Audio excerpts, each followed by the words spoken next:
Bismillah ar-Rahman ar-Rahim. Assalamu alaikum rahmatullahi wa barakatuh. Welcome to another interesting episode of Dawah Ilallah, inshallah. And we are going to be looking today at a little bit more on how you can be effective in the work you are doing in calling people to submit to Allah and Allah alone.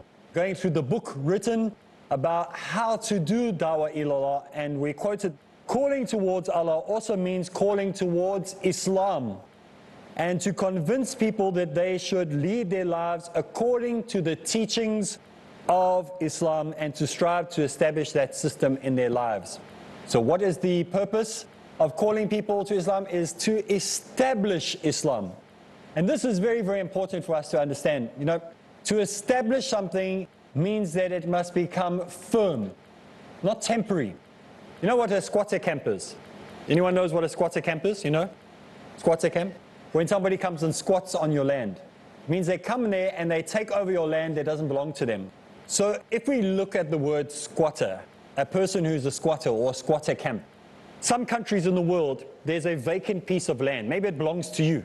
Maybe you own that land. And what happens is some people come there and they start moving in onto that land. And they illegally put up shelters. You often see people near a river, they'll start building houses. It's not their land. They'll legally occupy that land and they'll build up shelters. And then the government will get angry with it. The government will say, we are not going to tolerate this anymore. And so they send in the military or the police and they bash down all those houses and they chase everybody off that land. Or perhaps the person who owns that land, he comes and chases everybody out of there. But what happens? They put up security guards, and maybe they put up a big fence, and after a year, they don't have the security guards anymore because they think, well, no one's going to come back to the land. And what happens? People come back and they take over that land again. And the squatters come back and they take that land back again. And then they must do the whole thing again and kick everybody else, and it happens all over again. This is when you haven't established something properly. You haven't established that land properly. You haven't put proper security fences up. You haven't put surveillance cameras up. You haven't put guards on duty because you're doing a half job. So many times in our lives when we don't establish Islam, the old life just makes its way back in. So perhaps you're a revert to Islam and you came from Christianity, or you came from atheism, or you came from Buddhism, or you came from Satanism, whatever ism you came from. And you're a Muslim, but you don't establish Islam. You look back after a year or two and you start saying, but I'm doing more things that were like the old life that I came from than the life that I'm living now. And you find that that there are squatters have moved into your life. And they've established the old way again. And you have to clean it all out. And then again, because you haven't established Islam correctly. So the command is given to us to establish Islam. It's just hard work. It's very hard work. It's going to cost time. It's going to cost money. It's going to take a lot of effort. And it can be more failures than successes in your own life, as well as trying to help somebody else establish it. Now, we often forget how difficult it is for somebody who reverts. In this class here, we've got someone who reverted from Hinduism. And when he reverted from Hinduism, it's a very, very different religion to Islam. I reverted from Christianity. There's a young brother I spoke to yesterday. I can't see him now, but he was an atheist. And he reverted from atheism. So in this class, we've got Hindu and atheist who all came to Islam. And it is very, very difficult because there are still some of those pulls, even if you left Christianity 10 years ago, or atheism 5 years ago, or Hinduism a year ago, there's still the same difficulties, the same pulls that you have on your life, from the previous life, from family, from community. When it's time for Diwali, when you know what is going to happen during that period of time, it's very, very difficult. The atheist who's, every time somebody mentions something, he goes, yeah, I doubt that, I doubt that, I doubt that. He lives with doubts his whole life. It's difficult for him to just accept stuff. The Christian who is thrown in his face Christmas trees and Easter and all this, is difficult for him. So if we do not establish Islam in those reverts' lives, and we don't give them a place of safety in Islam, they're more than likely going to go back to those things. If not openly, they're going to do it in secret. So how do we establish Islam in their lives? We help them. What you should have is charts in your home. Most of us should have charts in our home that tell us exactly what time the sun rises and what time the sun sets. when each prayer comes in and when each prayer ends. Am I right? You all got them. You should all have one. If you haven't got one, you got it on your computer. Or you got it on your cell phone, and it goes and it tells you exactly what to do. We need to establish the same thing for reverts, a revert program. And the way you establish a revert program is you get 30 days of the month, and you allocate a weekend to each brother in your community. If there are how many weekends in a year? 52 weekends. You only need to find 52 brothers to call on them once in a year. So it's not a big burden for the whole community to do, or one person to do. 52 people. You're all responsible once a week to call that brother to your home.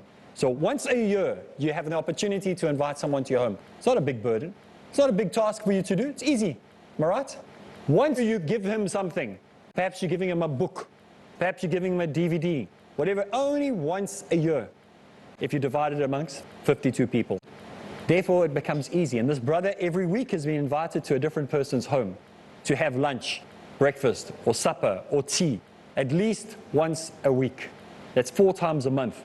They will prevent him from having the withdrawal symptoms, prevent him from having problems. You are looking after him. You are making it easy for him to establish Islam in his life because he's having that meeting with people. What actually happens in real life when a person reverts to Islam? What happens? What happens? We all get excited, all right? Takbir, Allah Akbar, Alhamdulillah, clapping, giving the man hugs and kissing him.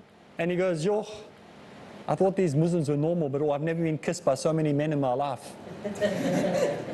And this man goes, hey, this religion is awesome. Look how nice these people are to me. What happens to him a month later?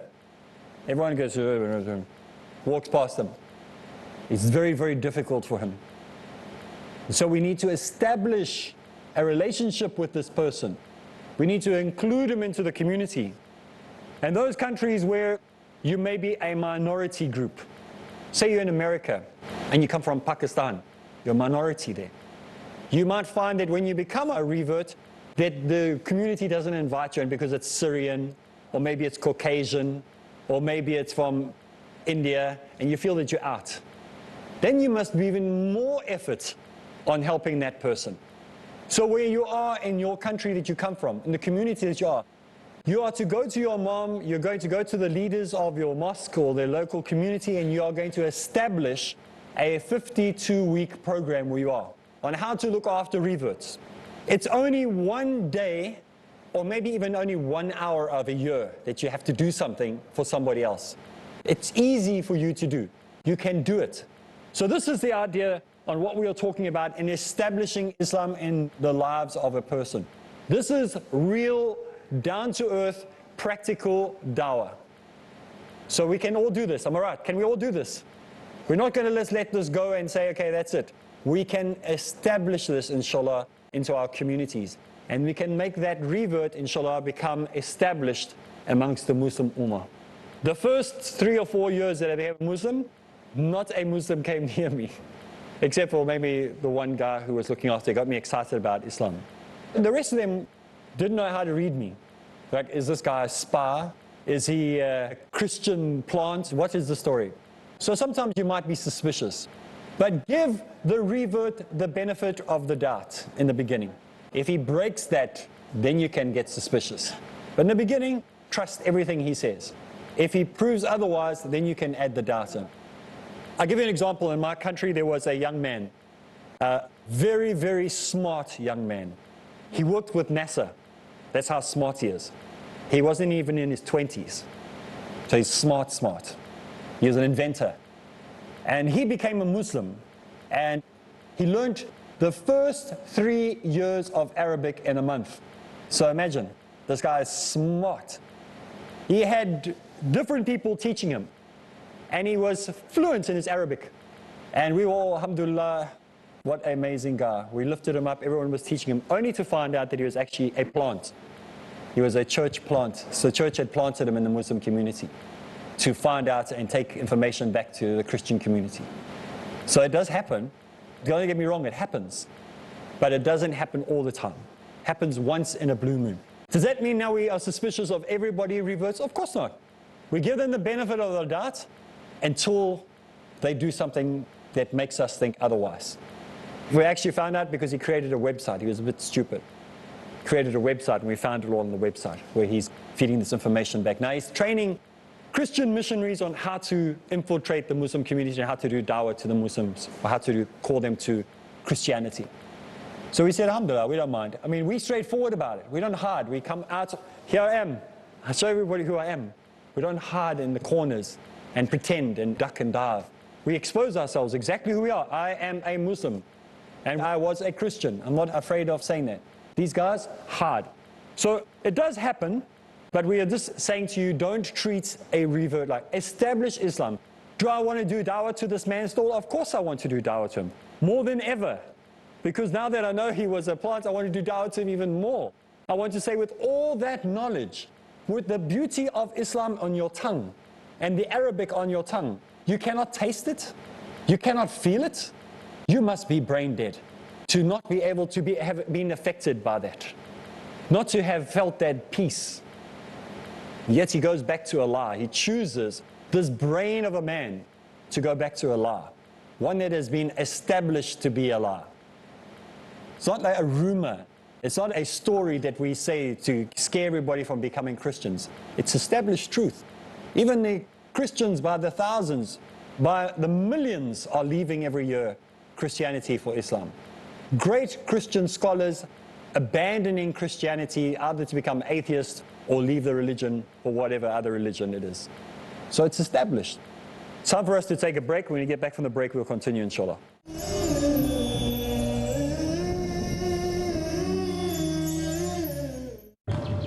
The Holy Quran is a book for the man of action, and not the man who is idle. Let your actions be the reflection of your faith. They are the manifestation of the person you are and the beliefs you hold. Let us put our faith in action. Comprehend how real faith convinces one to act righteously.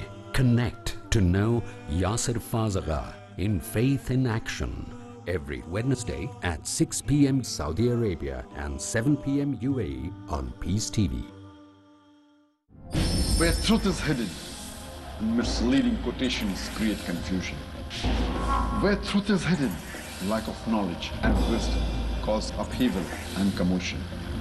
Where truth is hidden, manipulated scriptures and twisted facts emerge. This very hidden truth creates false propaganda, mayhem, chaos, disorder, and turmoil in our lives and the world order. But is there anyone with courage and wisdom? What is the truth, and who has the courage to expose it?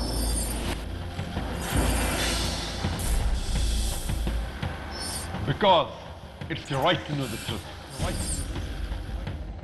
Watch truth prevail and lies perish in Truth Exposed by Dr. Zakir Naik every Saturday to Thursday at 9 p.m. and repeat telecast at 7:30 a.m. Saudi Arabia on Peace TV.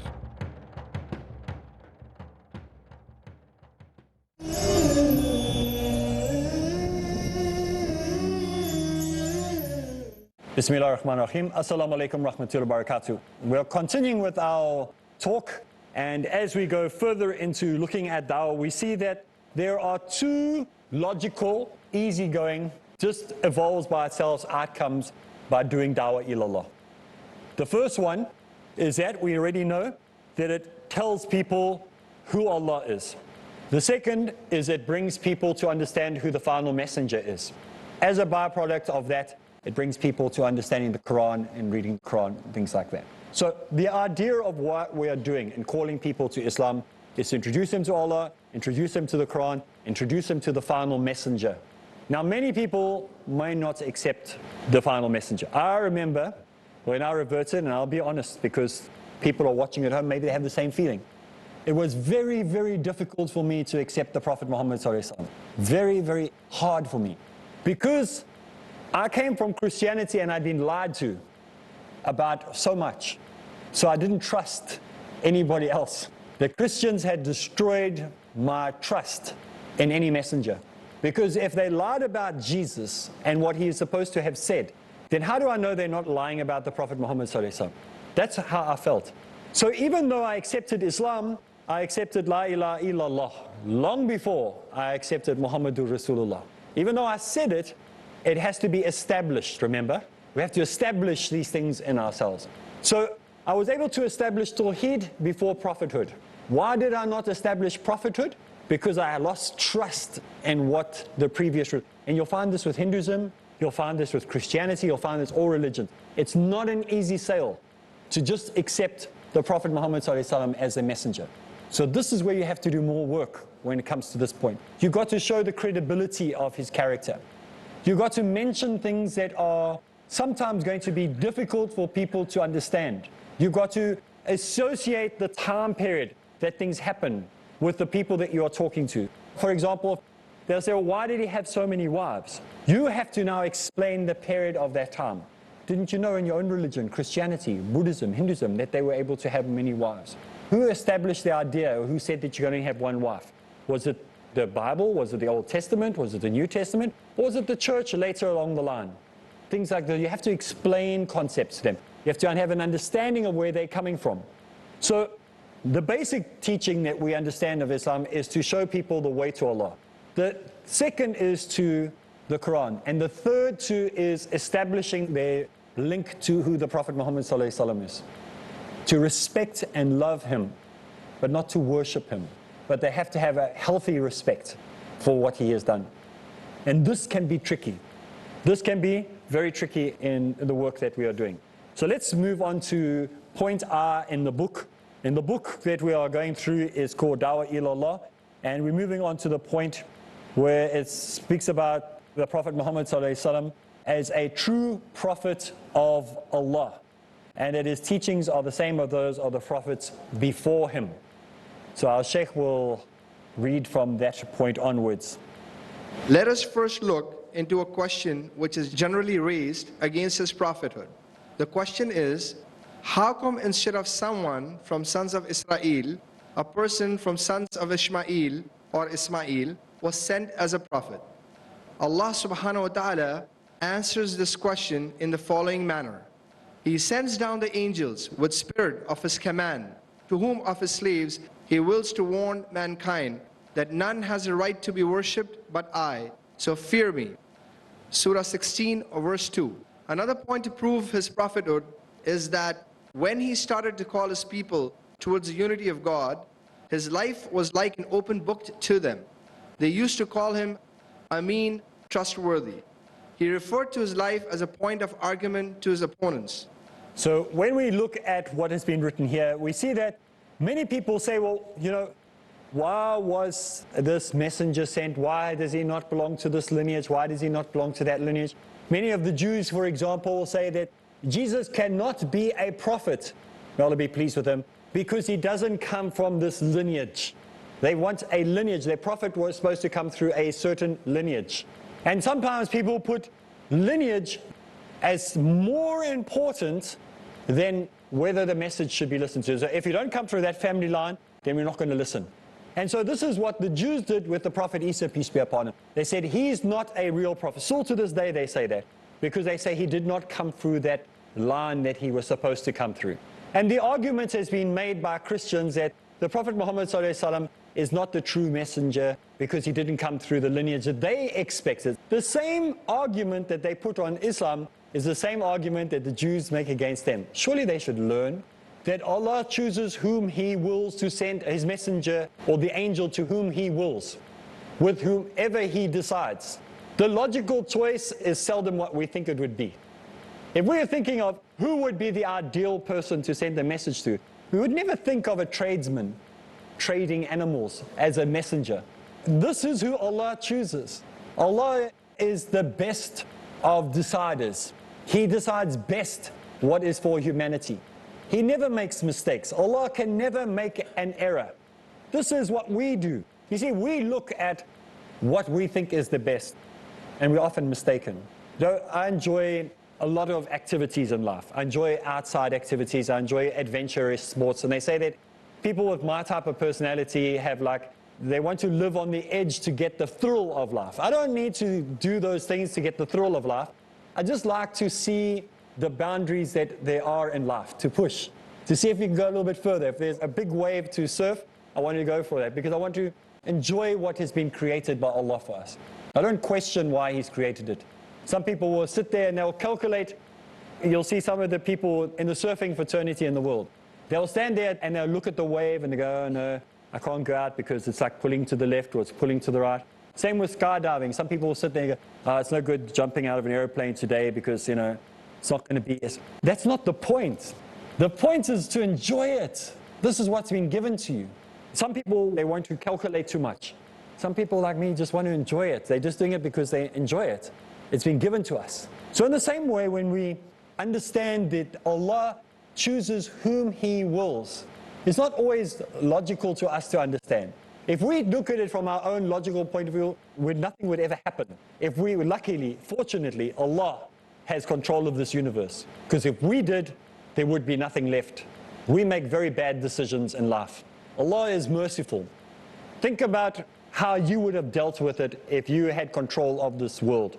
You would have destroyed it hundreds of thousands of years ago, or thousands of years ago. How impatient are we? How, you know, some people look and they say Allah is, you know, vengeful and evil and horrible. That's what people say, the accusations that they make. But put those same people in charge of a business. And if their workers had to behave the way humans behave towards Allah, how soon do you think they'd fire everybody? Very, very fast. Allah is merciful. Humans would make a mess of everything. But we see that Allah, He chooses whom He wants. He has chosen with wisdom that we do not understand. We would not use those people as candidates. I remember my father told me once, we were looking at some children playing, and he said to me, do you know that in his culture, where he came from, he said they would choose a leader and who would be a teacher, and who would be a doctor, and who would be an architect, and who would be an artist, and who would be a musician at this age. He was talking about 3-4-year-olds. And I said, how can you choose a 3 and a 4-year-old who's going to do what in life? He said, because you watch the children playing, and they will show you who's got what ability. What makes one child, next time you go on the playground and you watch children playing, make sure you go do this at home. Go, okay, be careful. Someone might think that you're up to something strange. Go with your wife and watch the children playing. And when you watch children playing, observe how they interact with each other. There's always one leader. What makes him popular? He's not good looking yet. It's not like he's good looking. It's like when you get older, people follow someone maybe because they're good looking or well built or whatever. They're all the same round, podgy size. They're 3-4 years old. They all look the same. What makes one person a leader that they all follow? You watch the children. They all follow that leader. And he is a natural born leader. So we need to make him from that age already a leader. He's going to be a politician. When another child, when somebody falls, he's there to help them. No one else is bothered. They was running off and doing their own thing. That one will be the doctor. You see how they used to do it in the old days, in the ancient customs, in the old traditions. That's how they used to establish their communities, by looking at early leadership. But now we use our logic today. And we get somebody and we say, my son, you're going to become an accountant. And the kid hates maths, but we force him into it. And that's why he's never really a good accountant. Or maybe we force someone to becoming a doctor, and that's not what they were supposed to do, and they never become a good doctor, because you force them to do it. So we need to have a look at their natural abilities that Allah has given each and every one of us. It's different to what we would decide and we would choose. So when we see this ayah speaking about how Allah has chosen certain people, has chosen a certain group, a certain man to give a message, that this is not what we would choose. This is how Allah would choose. So we don't have to worry about tribalism and what would be natural. And the same argument happened after the Prophet Muhammad ﷺ, where people wanted to go according to the bloodline. Should we go according to popularity? And the same happens today. In Africa, we have a lot of tribalism.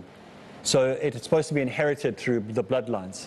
But people are starting to realize that that's not good enough. Sometimes it needs to be the right person for the job. The person who's most trustworthy, not the bloodline that we choose. So this is what we see spoken about in this section that we're looking at now. Well, Unfortunately, again, we've come to the end of another episode. So from me, Areeb Islam, Assalamu alaikum wa rahmatullahi wa barakatuh.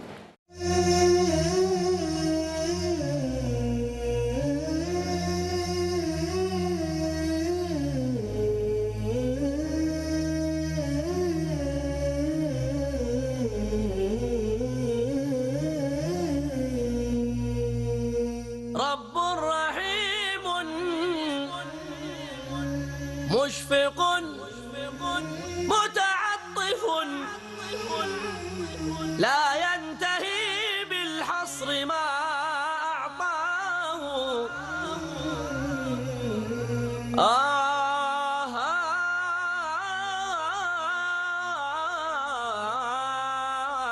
رب